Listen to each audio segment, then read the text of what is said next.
kalau kita bicara dalam konteks keluarga, maka ini ada dinamika lagi. Jadi tadi sudah dalam tataran konsep, sekarang kita masuk ke tataran keluarga. Ini ada dinamika yang tidak sedikit. Mungkin teman-teman yang sudah berumah tangga ini mungkin ya akan lebih merasakan bahwa sebelum pernikahan kita tuh kadang-kadang tidak berpikir bahwa masalah keuangan ini akan menjadi masalah yang cukup menyita waktu, energi, emosi gitu ya, dan lain-lain dalam keuangan. Tetapi pada saat sudah menikah ternyata Masya Allah gitu ya, masalah keuangan ini sangat menyita sekali dari energi kita dan waktu kita dalam keluarga. Nah, oleh karena itu satu hal yang juga akan membantu keluarga untuk tidak bersikap boros, yaitu adanya komunikasi keuangan yang sehat antara pasangan tentang keuangan. Teman-teman, kita paham bahwa suami dan istri itu kan datang dari latar belakang yang berbeda, gitu ya. Keluarganya beda, didikannya beda, gitu. Mungkin usianya ada yang jauh berbeda, latar belakang pendidikannya beda, latar belakang etnik budayanya beda, mungkin beda suku, bahkan mungkin ada yang beda negara gitu ya, berpasangan. Sehingga memang dinamika komunikasi keuangan, kemudian dinamika kebiasaan-kebiasaan keuangan itu pasti akan ada gitu ya.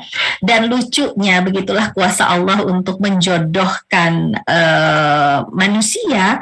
Nah, itu adalah bahwa kadang-kadang kita dijodohkan dengan orang yang sangat berlawanan sifatnya dengan kita. Jadi tidak heran dalam 17-18 tahun perjalanan saya sebagai seorang perencana keuangan ini sering dicurhatin teman-teman. Kata kenapa ya kalau suami saya itu begini sementara saya begini, dan itu 180 derajat gitu bedanya. Atau ada yang dari sisi keuangan nih. Kalau saya gitu ya, kadang-kadang yang curhat bukan hanya istri tapi juga suaminya. Kalau saya begitu terima gaji, kemudian saya bagi-bagi sehingga saya tuh tenang bahwa saya tahu bahwa semua kebutuhan-kebutuhan yang pokok itu sudah terpenuhi. Nah, tapi ternyata istrinya ini penganut mazhab gaya bebas gitu ya. Pokoknya udah aja lah uang itu di rekening, gak usah pusing-pusing untuk pikir, untuk bagi-bagi dan lain-lainnya gitu ya. Pokoknya selama masih ada, nah sikat gitu ya istilahnya.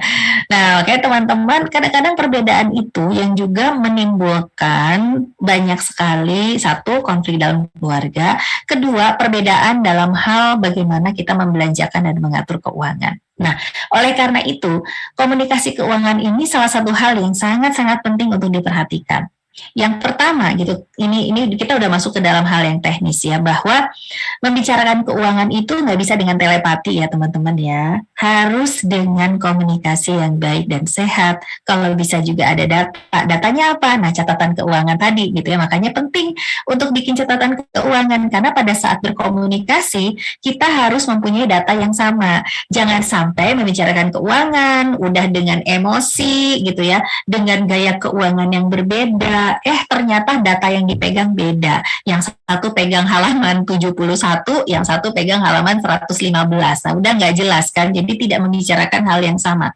Maka yang pertama teman-teman, mungkin ya dalam hal kita bagaimana nih pendekatan kita supaya keuangan kita nggak boros gitu ya, dalam hal pasangan adalah komunikasi keuangan kita perbaiki, kita sempatkan dan jadwalkan untuk membicarakan keuangan. Ya, bagaimana caranya ya? Kesepakatan kembali musyawarah dan mufakat dalam keluarga itu banyak sekali hal-hal yang bisa dipecahkan dengan musyawarah dan mufakat.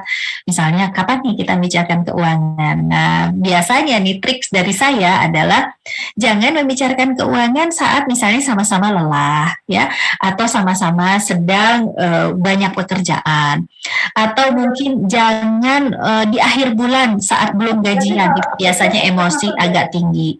Atau misalnya jangan pada saat yang punya usaha, orang yang ditagih susah gitu ya. Nah, biasanya itu juga akan agak sulit untuk berbicara dalam suasana yang kondusif gitu, sehingga kita cari waktu yang enak gitu ya. Kita membicarakan keuangan ini sama pentingnya dengan membicarakan hal-hal lain dalam keluarga.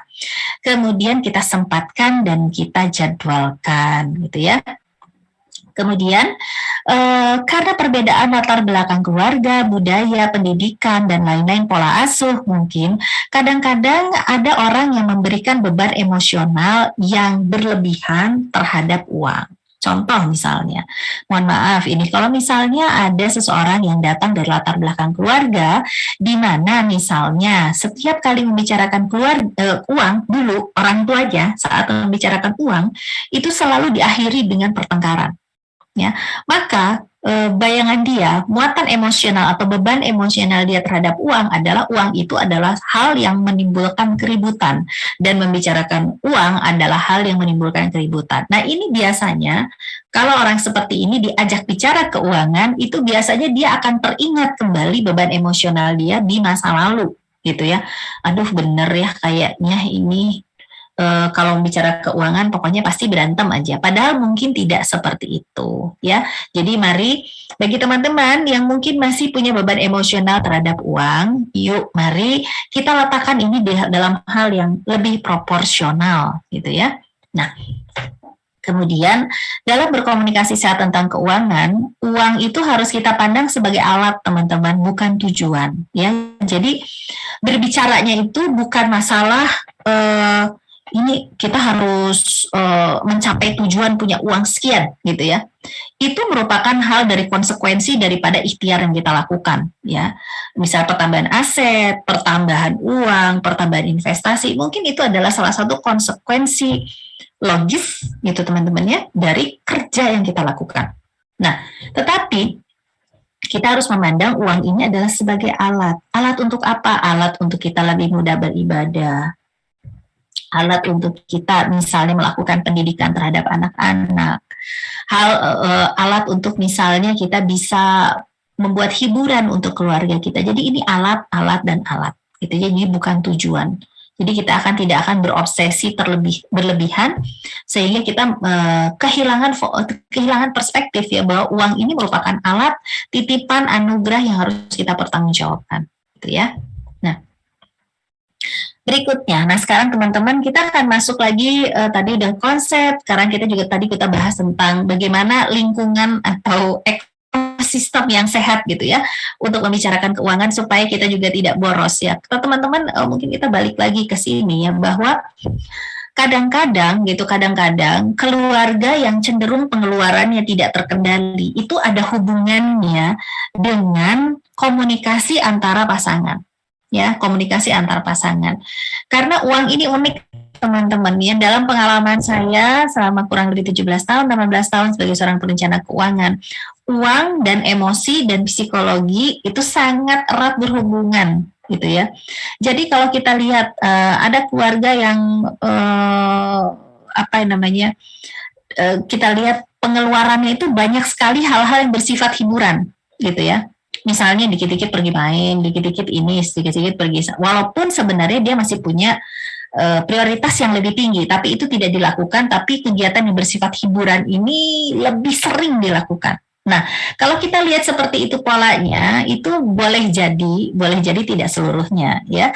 Boleh jadi bahwa keluarga itu ada sebenarnya stres dalam keluarganya yang memang harus dirilis dan itu dimanifestasikan gitu teman-teman dalam bentuk kegiatan-kegiatan yang bersifat hiburan yang terus-menerus, yang bahkan sampai mengalahkan hal-hal yang bersifat prioritas. Nah, ini contoh teman-teman dari betapa eratnya hubungan antara keuangan, emosi, ya, dan psikologis dalam keluarga.